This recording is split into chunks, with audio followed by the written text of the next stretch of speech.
कृष्णानगर नाम के एक छोटे से गांव में एक गरीब किसान अजय रहता था। उसके 3 बच्चे थे, रिंकी और विजय, जो अजय के पहले पत्नी से थे। अजय के पहले पत्नी के देहांत के बाद उसने मीना नाम के औरत से दूसरी शादी की, जिससे उसे एक लड़का था जिसका नाम मोहन था। अजय अपने तीनों बच्चों से बहुत प्यार करता था, परंतु मीना रिंकी और विजय की सौतेली माँ थी, जिस कारण वो रिंकी और विजय को बिल्कुल पसंद नहीं करती थी। वह हमेशा उन दोनों को किसी न किसी कारण परेशान ही किया करती थी। एक दिन मीना घर पर लड्डू बना रही थी। वाह, क्या खुशबू है! इसे खाकर तो मोहन खुश हो जाएगा। तभी मीना के पास रिंकी आती है। मीना माँ, एक लड्डू दो ना, बहुत तेज भूख लगी है। ये लड्डू मैंने तेरे लिए नहीं बनाए, समझी? ये मैंने अपने मोहन के लिए बनाए हैं, वो अभी आता ही होगा। मैं जानती हूँ भाई के लिए बनाए हैं, लेकिन बस एक लड्डू दे दो। मुझे बेसन के लड्डू बहुत पसंद है। हाँ, जो मेरे मोहन को पसंद होता है वही तुम दोनों भाई बहन को भी पसंद होता है। अब जा यहाँ से, बड़ी आई लड्डू खाने वाली। मीना की ऐसी बात सुनकर रिंकी उदास हो जाती है। तभी वहाँ मोहन आता है और वह बड़ी कड़क आवाज में बोलता है, माँ, ओ माँ, मुझे कुछ खाने को दो जल्दी, भूख लगी है, मुझे बहुत भूख लगी है। तभी मीना उसके लिए लड्डू लेकर आती है। मोहन तुरंत वो लड्डू लेता है और खाने लगता है। कैसे लगे तुझे बेसन के लड्डू? ठीक तो बने हैं ना बेटा? माँ, और लड्डू लेकर आओ, मुझे और भूख लगी है।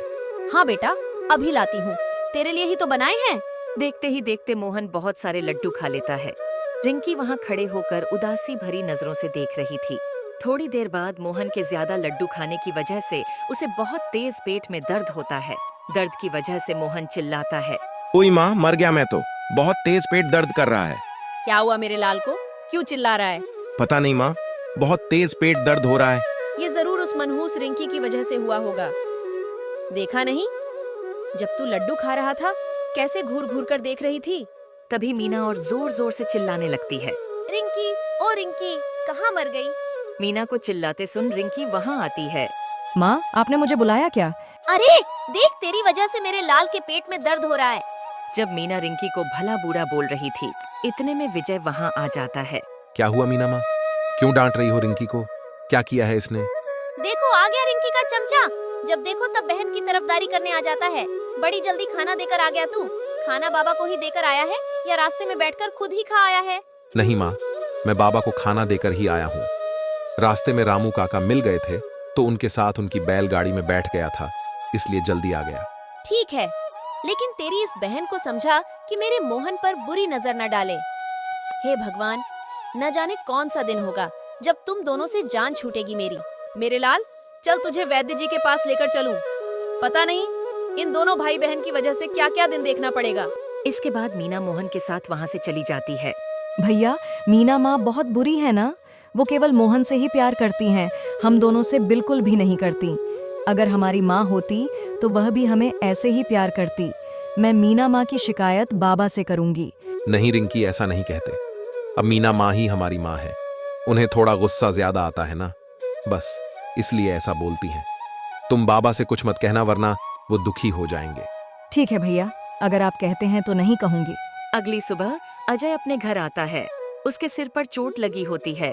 तभी रिंकी अपने कमरे में से आती है। ये क्या हुआ बाबा, आपके सिर से खून कैसे बह रहा है? अरे आपको तो सिर पर चोट लगी है। मीना माँ, जरा जल्दी आइए। अरे क्या हुआ? क्यों चिल्ला रही है? कौन सी आफत आ गई? तभी वो अजय को देखती है। हाय, ये क्या कर लिया? इतना खून निकल रहा है। खेत से लौटकर घर ही आ रहा था, तभी गांव के नुक्कड़ पर कुछ बच्चे गिल्ली डंडा खेल रहे थे। अचानक गिल्ली आकर मेरे सर में लग गई। इससे पहले मैं उन्हें देख पाता, वह वहां से भाग गए। हे भगवान, ऐसे बदमाश और बिगड़ैल बच्चों की वजह से चोट लग गई। आपको थोड़ा संभल कर चलना था। अरे बाबा, क्या आप भी देखकर नहीं चल सकते? लग गई ना गिल्ली सर पर। अच्छा, तो ये सब तेरा किया धरा है, नालायक। सच्ची बता, तूने ही गिल्ली मारी है ना मुझे?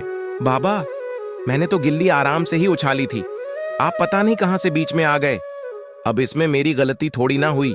देखो देखो नालायक को, कैसे जुबान चला रहा है।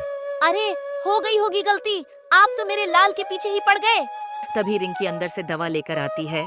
बाबा लाइए, मैं आपकी चोट पर दवा लगा देती हूँ, इससे आपकी चोट जल्दी भर जाएगी। हाँ मेरी बच्ची, ले लगा दे। थोड़ी देर बाद, माँ, ओ माँ, मेरा आज पकौड़े खाने का मन है, जरा बना देना। और जरा जल्दी बनाना, भूख लगी है। हाँ, क्यों नहीं मेरे बच्चे, अभी बना कर लाती हूँ। मेरे लाल की कुछ खाने की इच्छा हो और मैं ना बनाऊं, ऐसा थोड़ी हो सकता है। तू रुक, अभी बना कर लाती हूँ। मीना पकौड़े बनाने लगती है। वह पकौड़े बना ही रही होती है कि तभी उसकी पड़ोसन आती है। भाभी, ओ मीना भाभी, अरे कहाँ हो? हाँ बोलिए चंपा भाभी, कैसे आना हुआ? अरे मीना भाभी, मेरे पति आज काम पर गए हैं, थोड़ी देर में आते ही होंगे। घर में चीनी खत्म हो गई है, आते ही उन्हें चाय पीने की आदत है, तो सोचा तब तक मैं आपके घर से ही ले चलती हूँ। अरे ये क्या, यहाँ तो पकौड़े भी बन रहे हैं। चलो चीनी के साथ साथ पकौड़े भी खाती चलूं, है ना मीना भाभी? क्यों नहीं भाभी, लेकिन अभी तो मैं बच्चों के लिए पकौड़े बना रही हूँ।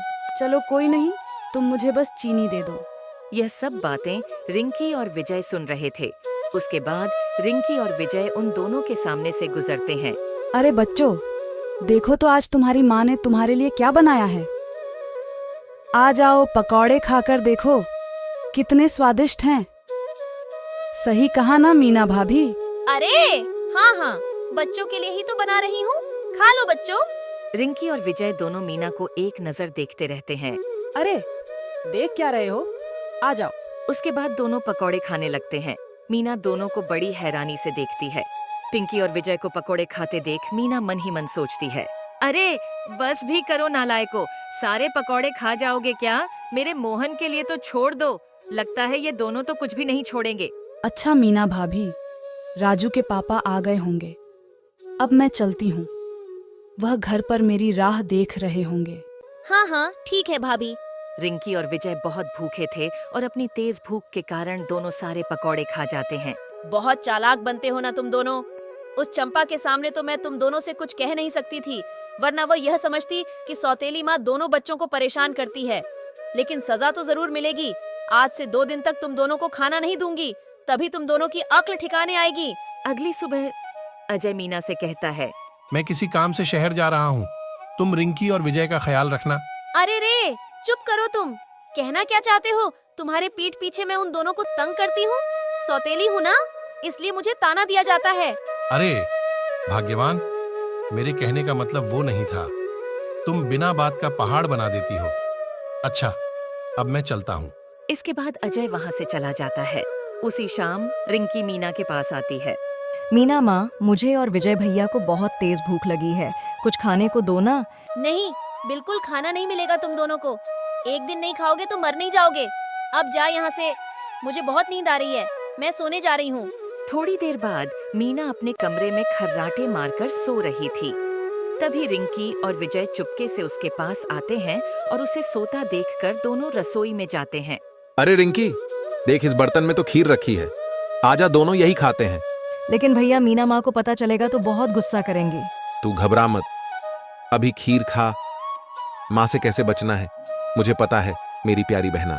विजय के ये कहते ही पिंकी और विजय फटाफट खीर खाने लगते हैं। आज तो सच में खीर खाकर मजा ही आ गया। लेकिन भैया खीर तो खत्म ही हो गई है, मीना माँ को पता चलेगा तो वह हमें बहुत डांटेगी। रिंकी, अब तू अपने भाई का कमाल देख। विजय खीर में 4 गिलास पानी और साथ में थोड़ा नमक डाल देता है। अब चल यहाँ से पिंकी, मीना माँ ने देख लिया तो आफत आ जाएगी। अगली सुबह मोहन मीना को चिल्ला चिल्ला कर कहता है, माँ, ओ माँ, बहुत तेज भूख लगी है, रात वाली खीर लाकर दो। मीना तुरंत उसे खीर लाके देती है और मोहन उसे तुरंत खाने लगता है। खीर का 1 चम्मच मुंह में डालते ही छी थू, ये कैसी बेकार खीर खिला दी मुझे। माँ, किसने कहा था आपको खीर गर्म करने को? मुझे अब उल्टी आ रही है। क्या हुआ? मैंने तो इतनी स्वादिष्ट खीर बनाई थी। इसके बाद मीना खुद खीर खाकर देखती है, लेकिन निवाले को मुंह में ले जाते ही तुरंत थूक देती है। अरे रे, इतनी कड़वी और स्वादहीन खीर कैसे हो गई? इसे खाकर तो मुझे भी उल्टी आ जाएगी। यह देखकर दरवाजे के बाहर से रिंकी और विजय हंसने लगे।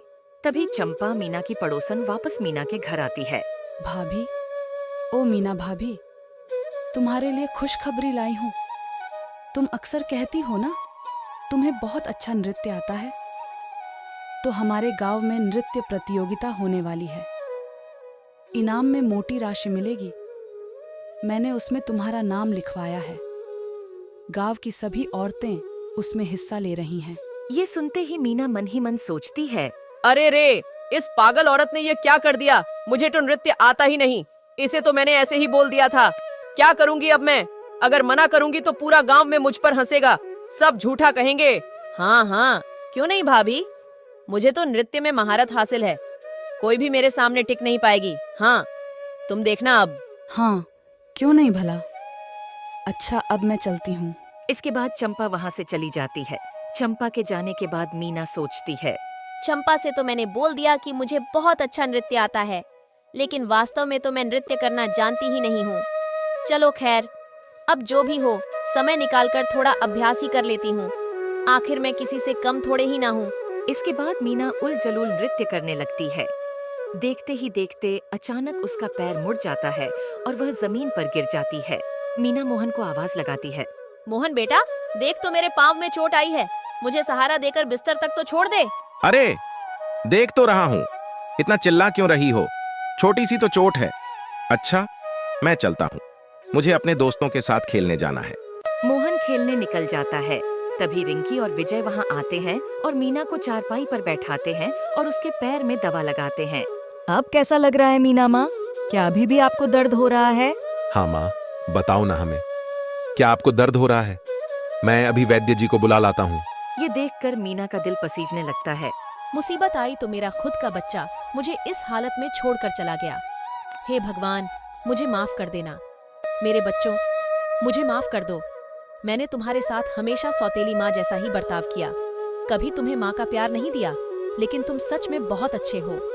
मेरे बच्चों, मैं जानती हूँ कि मैं तुम्हारी माफी के काबिल नहीं हूँ, फिर भी हो सके तो मुझे माफ कर देना। आप माफी मत मांगिए, हमने आपको अपनी माँ पूरे दिल से माना है।